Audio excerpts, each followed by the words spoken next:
Okay, so for today's video, I want to put a quick one out there about AI, automation, and the possible death of traditional work as we know of it right now.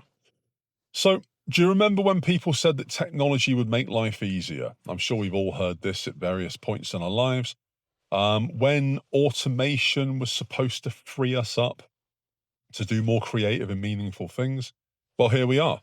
But instead of being free, people are now genuinely terrified. Terrified that the job that they've had for 10 years, the one that just about right now keeps the lights on, keeps minimal cheap food in the fridge, and just about manages to keep them afloat, might not exist in the next 3 to 5 years.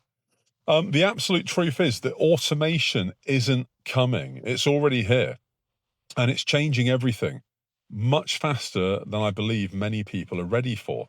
So there is a quiet revolution at the moment, and it isn't sci-fi anymore. It's not robots walking around with laser beams coming out their eyes.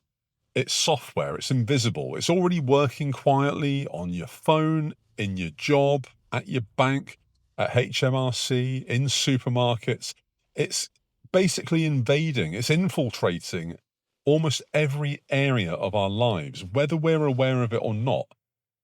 There's an algorithm that basically just replaced your manager. There's a chatbot that's just replaced your call center.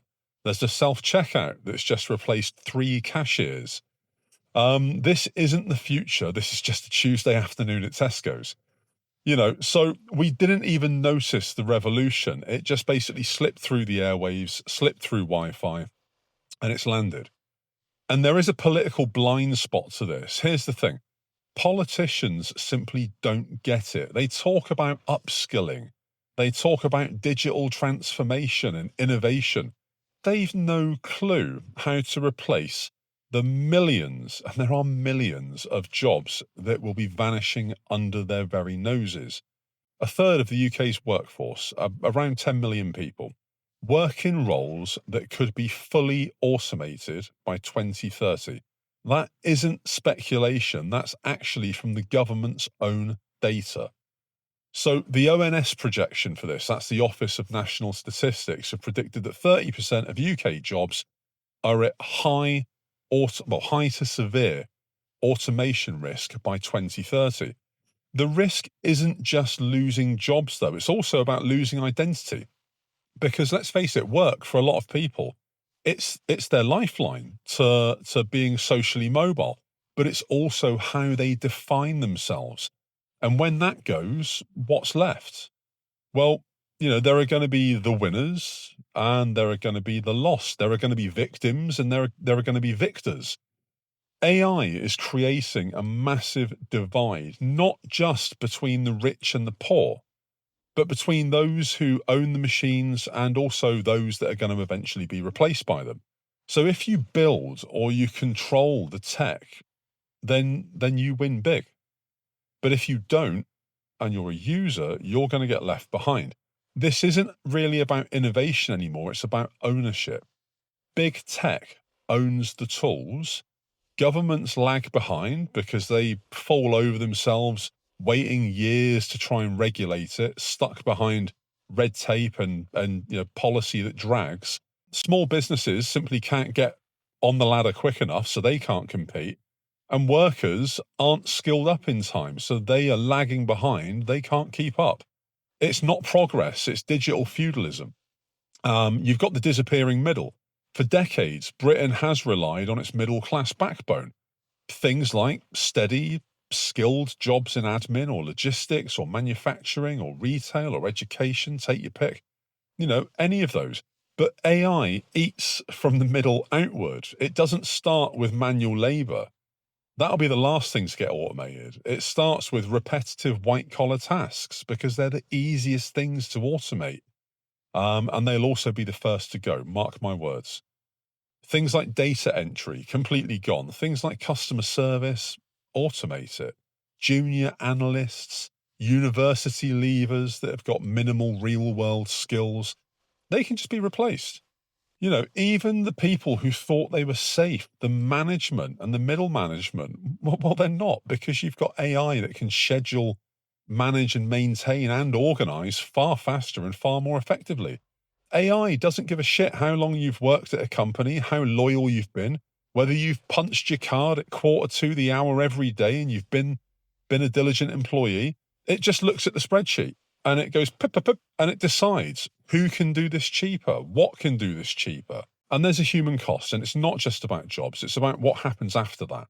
What happens to a society when millions of people feel extra to their own lives, when they feel unnecessary and overlooked? We're already seeing it. Mental health crises have been inextricably tied to job insecurity.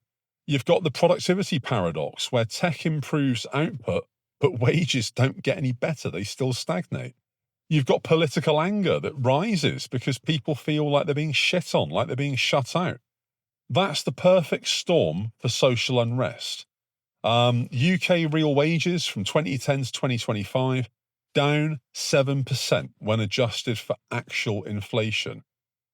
If AI can make a company billions, but the average worker can't afford rent and utilities, that isn't innovation that's going to help us. That's exploitation, but it's just got better PR.